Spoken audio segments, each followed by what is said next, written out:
I don't think it's going to be all roses. I think there is going to be some things that we have to look at. It's money I don't want to spend, but I believe we have to spend. If our federal government chooses to commit treason against the people of this country, it's incumbent on the states to hold the federal government in check. Can I just ask everyone that's for this bill that wants to pass it without amendments, please stand? No, you may not. Yes, we did serve the governor today. And the governor and I had just the nicest conversation. Just some of the voices we heard during Wyoming's legislative session. It's a Capitol post-mortem, next on Wyoming Chronicle.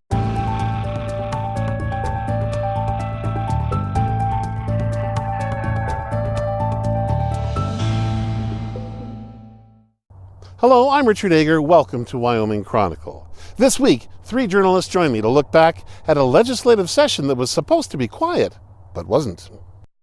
Gents, thanks for joining me. And, as we look back now after the 2 months that have just gone by, how would you rate the session, the accomplishments, the goals? Greg? Well, I would say probably less than half of what they wanted to get done actually got done. When you look at the number of Senate files that actually passed, it was about 80 out of 160. So a lot of things just don't make it all the way through. But some of the major things that did pass were the gas tax. That's been a 5-year effort to get that going, and I can tell you the sponsor of that bill, Representative Mike Madden from Buffalo, was very relieved to see that happen. What do you think, Greg? I'd probably go more C minus. I don't really see that. I mean, there were a couple of big things done. Gas tax one, though. What are their parents going to think? Well, they can take the grade as they wish, but I think the gas tax passed, but we're still well short of goal on gas. I think pay for highways. The Senate File 104 was a massive achievement, and we supported that 100%. Lottery, and that was the removal of most of the City Hill, correct? City Hill. Right, and I think the lottery bill, as weak as it is certainly an accomplishment. But beyond that, I don't see a whole lot out of the session we're talking about. And you feel kinder? I would probably go B+ on that. Seriously, I do. I think they did. They got a lot accomplished. I give credit for. I think part of that was how the leadership structured the session, including being very deliberate on social bills. I think that they showed leadership on some of the gun bills, because I think some of the nullification acts, I think it's a good thing to talk about gun legislation. I think nullification, it goes down the wrong path. I think overall they left some big things unanswered, and that's why I didn't give them a C. But I think Medicare, Medicaid, and I think gas tax, they solved the problem a little, but nowhere near enough. If I may, Richard, real briefly, my grade's based upon where they sort of set a pace for where we might be going. I have no idea where the legislature is going. What is their vision for Wyoming's future? What are their hopes and dreams? What do they intend to accomplish with the money they're putting aside? I saw none of that in this session. So on the rainy day? Yeah, rainy day, but just the whole idea that what are we doing? Why are we putting this money aside? What are we going to do with it? Coal revenues are down, gas revenues are flat, oil may never develop in Wyoming because of the big patches elsewhere. So where are we going? If energy truly is going away, or at least not growing, where are we going? I don't see an answer here. And so, we continue to have a lot of money obviously coming in to support the economy from the energy sector, but how to save became a really big fight, didn't it, Greg? Absolutely. I think the governor wanted at first to put a lot of that money into the short-term savings accounts, the rainy day account, and the legislature pretty much slapped that idea down and said that they want to save on a more permanent basis. A lot of them had a button that said we want to have $8 billion in the Permanent Mineral Trust Fund by 2018.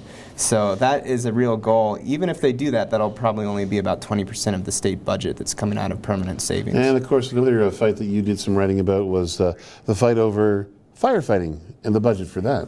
Yeah, absolutely. That was a surprise, wasn't it? It was interesting. The governor, looking after last fire season, really felt like we needed to set aside a big chunk of change to cover that. We had an $8 million shortfall after last fire season, and he wanted the $60 million to cover that. The legislature came back with $30 million, and in a line veto, he decided to put that back up to $60 million by taking some money from landfills. So he ended up getting his way, but it wasn't through a negotiation, it was through the veto. Anything surprise you about that fight? Firefighting fight? No, not really. I think that that's sort of, for me, a little more esoteric. Again, I'm more interested in where are the major funds going. They continue to want to put money into the Permanent Trust Fund. Fine and dandy, I guess. Once that money's there, we can't use it again. So if we do have vision for Wyoming, build tech sector, whatever it might be, that money's unreachable for us. Well, you know, a big part of Senate File 104 and a few other related education bills was actual reforms, you know, beyond the removal of many of the duties that Cindy Hill had held. There's a push towards accountability. Where do you see that going? It's sort of stalled out a bit over the last few years.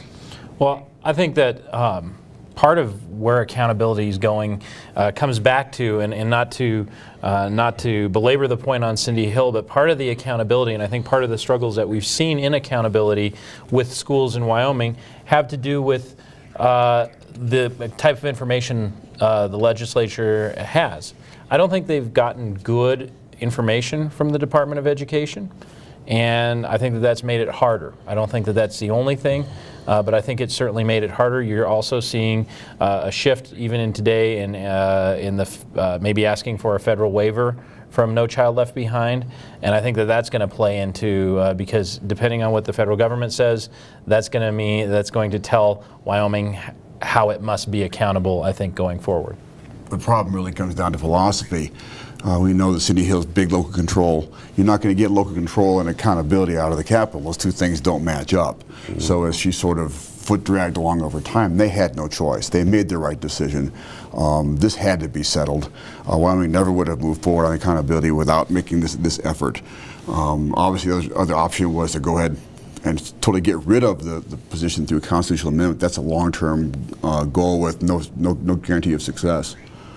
I would disagree with you. I think that there is a middle ground between the local control and the state push. And at this point, the accountability effort is pretty well defined. There's going to be a system of testing and some counseling, or not counseling, but advice coming down from the state on school improvement. But at this point, it's really important for the local communities to get involved and say how much they want to take charge of this accountability and how much they want their local superintendents and principals to be involved with that. So I think there's still time to really develop a middle ground there, and I've heard that from some of the leadership. My only thought there is that I see nothing in our numbers and our test scores in our system that says local control works in Wyoming. A kid who goes to school in Lusk gets less education than a kid in Cheyenne or a kid in Jackson.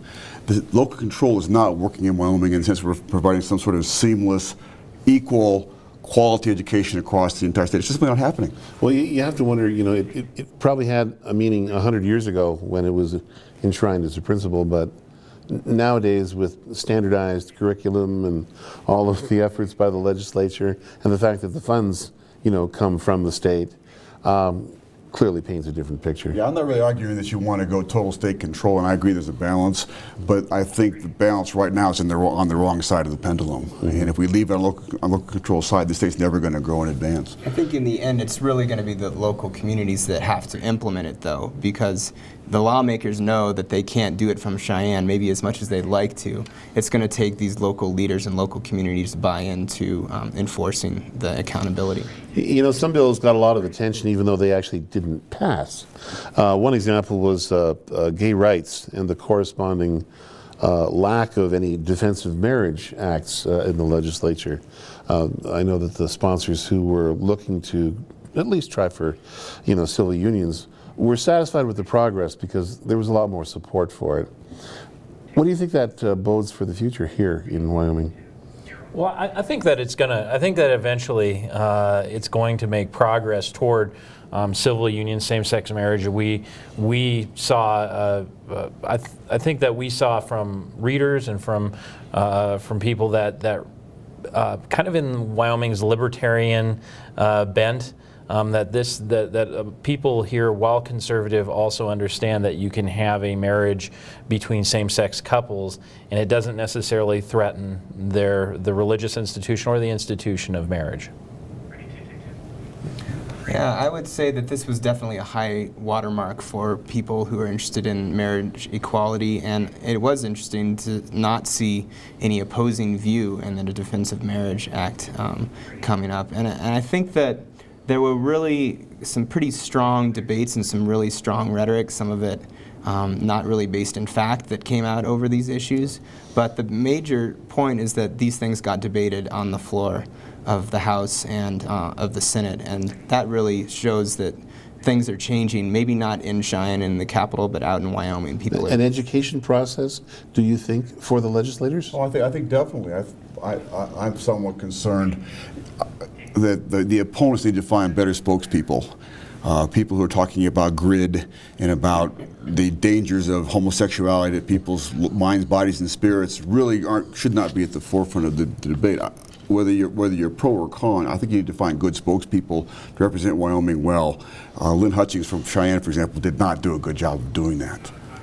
You know, speaking of spokespeople, there was another category of legislation that, let's just say, aroused some strong feelings. The gun bills that sailed, I would call it, through the House committee and through the House, in spite of some serious constitutional issues that were raised about them. And then they stalled in the Senate. And when we asked Senator Phil Nicholas what happened to those bills, he said that they did not get a vote because they had, the proponents of the bills had really engaged in a lot of, let's just say, inappropriate dialogue here. I think our lawmakers need to stiffen up, to be quite frank. If they get their feelings hurt over some emails, they've got a real problem. People have a right to express themselves. You know, I would have preferred it, you know, if he were going to hold them up for a reason, to be a philosophical reason, rather than he got his feelings hurt because someone called him a name in an email. The people of this state have a right to express themselves. They were even making people sit down in the gallery to take pictures because they were afraid the NRA might be taking their picture while they were talking about the bills. This is awful silly. Mm-hmm. I think that there's been a real response among lawmakers to some of the lobbying tactics, particularly by the Wyoming Gun Owners Association. And while their chief lobbyist down here, Anthony Bouchard, is relatively civil, actually pretty darn civil when you look at how he is, what's going out on the internet is pretty stiff rhetoric. And the legislators should be able to roll with the punches there. To give another perspective of it, I think Senator Nicholas really just didn't think the bill was well crafted. He thought it was unconstitutional. And I don't think the main reason that those bills were not heard had anything to do with some of the personal threats and name-calling that happened on Facebook. But to show the creativity of those concerned with Second Amendment rights, at the very last minute, a bill designed to protect Wyomingites' ability to hunt bison got, let's just say, an amendment added to it, which really transformed it. Do you want to take a shot at describing that? Thanks for using that. I'll let you get the letters done. Oh, thanks. I appreciate it. Can I go back to the other question? The law sets aside $250,000 for the purposes of litigation. So taking money to giving it to the state attorney general for defense of any time the federal government would try to impose any kind of gun regulation on, of all things, bison hunting, which is kind of a bizarre. I think this was legislative frustration, and the cynic in me would probably suggest that this is a way for lawmakers to have their cake and eat it too.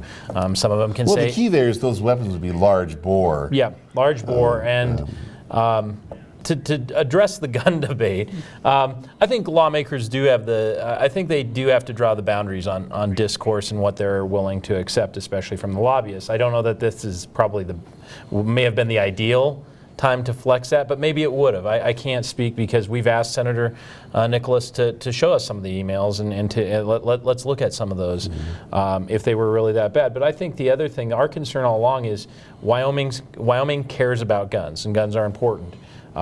No debate there. But were these good gun legislation? And that was Kendall Croker from our neck of the woods thought that the way to do that was by making a statement with nullification. But I don't think that really protects. If we're really concerned about protecting the Second Amendment and how that really works on the ground here in Wyoming, I think you have to look at legislation that doesn't invalidate the Constitution. I mean, does this just set up a series of at least potential court cases where Well, the constitutionality is... Getting back to my grade, grading into the sea, there's way too much time spent on this silliness. Wyoming has much bigger issues than whether or not the feds are going to impose limits on magazines and assault rifles, really. I didn't realize there was a big problem in Wyoming with magazines and assault rifles. Like maybe I missed that somewhere along the way. This kind of stuff, statement kind of bills, these are time wasters. These are money wasters, and I think that the legislature would be wiser to sort of focus on the future of the state. It was really amazing to see how much time was spent on some of these bills in the House and the committee, and then to come to the Senate and not even be heard. Just showed that there had been hours and hours of debate wasted. And they had to move into a things. bigger room to have the hearing because there was no way Absolutely. the regular room would have held that crowd. In those rooms, there was almost universal Second Amendment supporters in there, and so it was very interesting to see the Senate take a kind of moderated approach on these things.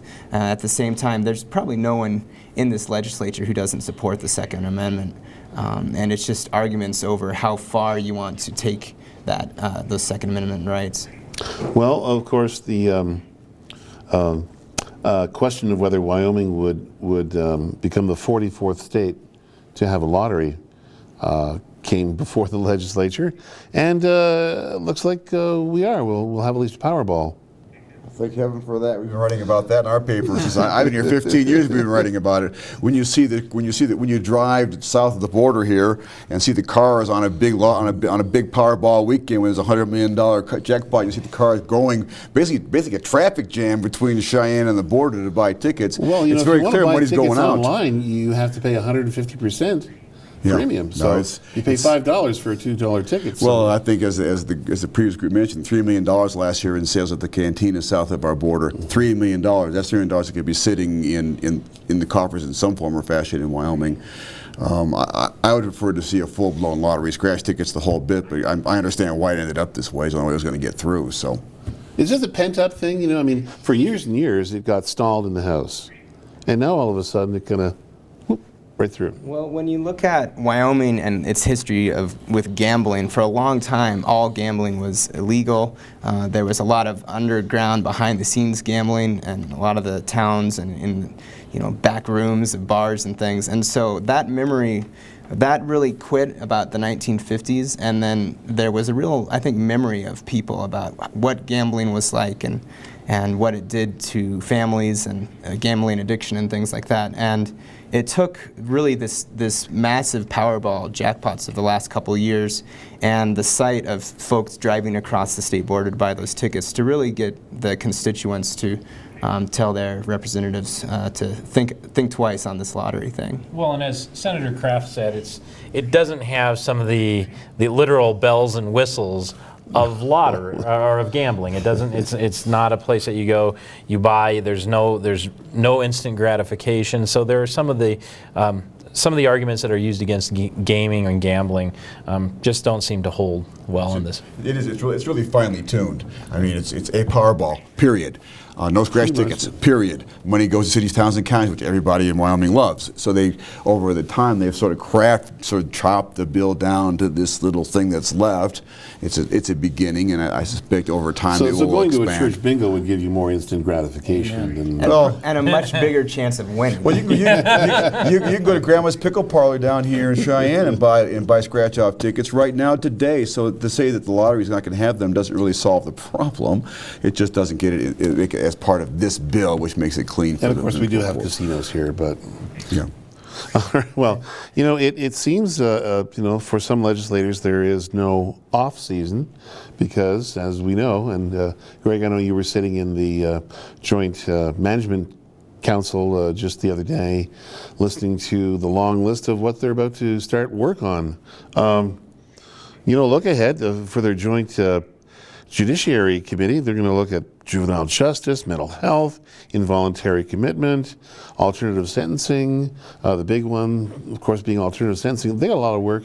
They're going right at it again. Yeah, they have about a 25-page stack of papers listing all the topics out, and some of these committees have already planned out 10 or 12 different topics they're going to look at. So the work for next session starts before this session even ended, and that's actually a really important time for citizens to get involved. It's a very quiet process, these interim committee meetings that happen, but if you go to the legislative website, you can see when those meetings happen, and it's really a great time to get involved when the legislation and the ideas are really being shaped. Darrell made a really good point earlier on about the fact that they really managed the session well, and you can see that when I first got here, they were big blowouts into the session over budgets. The last two budgets have just sailed right through. This interim work is really important. It's made this is no longer just a short legislative session or legislature anymore, but the work that they do in interim is essential, and they're getting a lot of work done in interims, and that's why the budget moves the way it does. And I would say part of the way that I think about it when I think about the success or failures of this particular session. I think one of the big successes why I probably would rate them higher is because I think they laid a lot of important groundwork from a budget perspective. They are grappling with the issues of declining revenue from the energy sectors, and I think that they by doing the exercise of cutting and where to cut more surgically, they're avoiding some of the pitfalls that other states that have all of a sudden kind of swung the budget or the revenue pendulum and are facing massive billion-dollar budget crises in states like Minnesota and Wisconsin. So I think that they're kind of trying to see how they can curb that. You know, there was one thing that caught my eye when I looked at that list of what the interim committees are about to start tackling. And the Joint Appropriations Committee, obviously a major committee, their priority number one is landfills and our problem with the leaking underground storage tanks.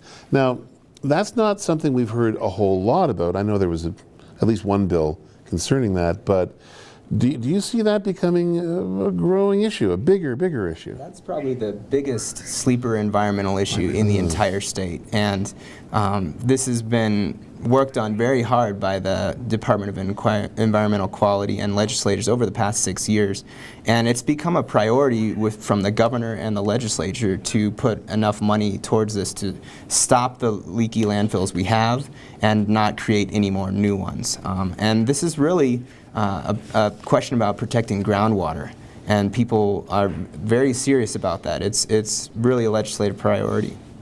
Well, we all know how precious the groundwater is. Why have we not heard much about this? Is it just... It sort of comes and goes. I think about 10 years ago, there was a big report and a big conversation about landfills and regional landfills and local landfills. And then, of course, it fades away again as other issues sort of move to the forefront. It's not a very sexy issue. I mean, who wants to talk about landfills? No. Who wants to spend money on landfills? Yeah. We have the same problem in Cheyenne. We have a landfill problem to fix, but nobody wants to talk about fixing it because you can't use that money for better, more visible, more positive things for the community. It's a tough issue to tackle. At the same time, they're looking at this year they had set aside $30 million for that, and that comes on $30 million from last session as well. They might use that money this year for fighting fires, so they'll have to replace that in the next biennium. So did anything surprise you about the session this year, or was it pretty much as you expected? This was my first session covering down here, but I was actually not very surprised. Knowing how Wyoming is, there is a very strong conservative, anti-federal feel among some of the people who live here, and that comes up against the libertarian kind of conservative mindset that we have. And if you look at how things have been over the years, I really didn't feel like there was much different or any major surprises out of at least the political rhetoric that you saw. The only thing that surprised me, you mentioned earlier, was the movement on gay marriage, unions, or however you want to define it. It's an interest to watch it evolve nationally as well, as we see the Republican Party suddenly jumping on the bandwagon. It really is moving very quickly, and for it to even get to the floor in the, I believe it was the House, excuse me, or was it the Senate, I can't remember which, was an amazing thing to me, and it will continue to move forward. The Supreme Court may solve the problem for all of us, but if they don't, we're going to see it continue to move forward. That was my biggest surprise. I think there's a paradox surprise for me. They got a lot done. I mean, more than I honestly, and maybe I've set my bar too low for this esteemed group. So but, A for effort, right? I mean, they got a lot done. To me, what was surprising is what they left off the table, the two big issues, Medicaid and then the gas tax. Well, I was going to ask what can got kicked down the road. I guess that would be that category. I think those. And then I think one of the frustrating things, and this is related to the gas tax, is, okay, so we're sitting on piles of cash. Some people want $8 billion. What are the parameters in which we're going to use those? Because we're paying more for gas when we have plenty of money for roads, if you look at it that way. And that's not how they looked at it. But so those are kind of the surprising things, the paradox. For a group that got so much done, they didn't get a lot done in some really key areas. And a lot of those issues will be the main things that they're talking about in the interim. So they will continue to try and look at game and fish funding, at highway funding. These things will keep going, and hopefully next time they'll make some more progress on them. But it's a slow process, and it doesn't happen overnight. We have 30 seconds. What are we going to be talking about this time next year? I think we'll be talking about roads again. I think the problem with roads is a significant problem. They only covered, what, 40 million approximately of the 100 that they need.